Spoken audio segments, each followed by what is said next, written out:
Hey guys, how you doing? Thomas here. I'm pretty stoked to be shaping a bunch of boards and sending them over to you guys in Taiwan.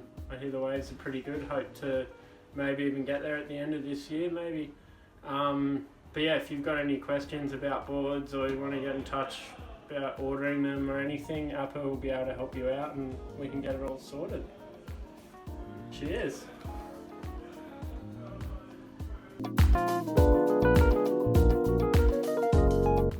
I think if I was going to go over to Taiwan on a surf trip and only take one board, I guess there's probably two options. If I was only going to take one longboard, you know, a longboard that I could ride in pretty much anything, I'd take the new Whizzle, a new mod. I'd be taking, it's a new model we've been working on, the Whizzle, which is just a little bit narrower tail, just something that's user friendly, and if you have to have one longboard that you can ride in anything from knee high to overhead, then for me that would be the go for sure. The other option for a one board quiver, you know, for something that you could surf anything, is like a utility mid-length or something in the mid-length range, you know, something that you can ride from waist high to double overhead.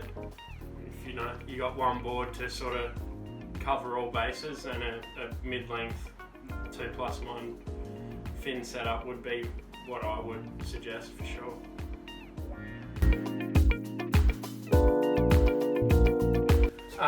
If you're a longboarder, like, you know, traditionally ridden longboards, but you're looking to go shorter or to try something different, I think sort of two options that'll best suit, and it's either sort of going down the fish path, because it's, you know, they've got a lot of foam, a lot of volume still, or a mid-length, the sort of 2+1 sort of eggy kind of board, you know, between 6 foot and 7'6" or up to 8 foot, depending on the size of the person. But they're the two boards. If you're coming off a longboard wanting to ride something smaller, they're the sort of the two paths that I'd go down, either a fish or like an eggy mid-length kind of board. They're going to be an easier transition going from long to smaller for sure.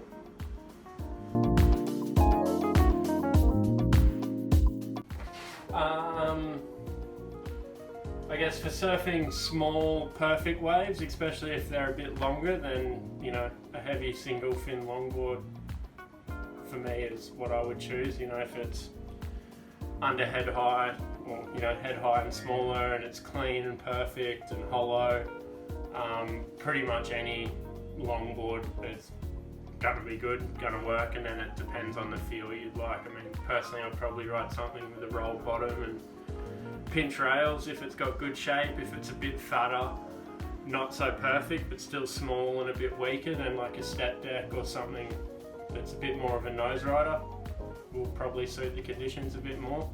But again, a lot of that depends on personal preference. But yeah, I mean, small clean waves are meant for longboards for sure.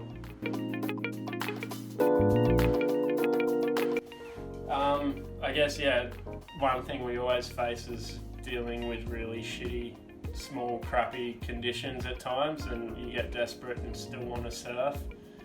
I think there's a couple of options for making the most of crappy waves, and either a longboard, but not something that's too traditional. Something like the Whizzle model that we do is going to be a bit more user-friendly in crappy waves and just a bit easier to ride.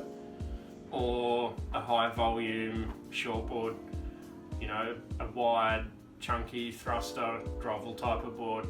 They sort of are the best for average waves. I think fishes, it's a misconception. A lot of people think like a keel fin fish is good in small, not so good conditions, but they're really more of a medium to good wave board. I think if it's real small and weak, crappy waves, you're better with a really wide, thick, high volume thruster that you can generate speed with and get moving.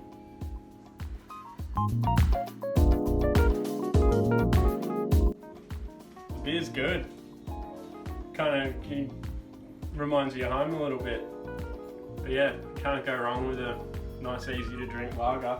It's good. Hope the la.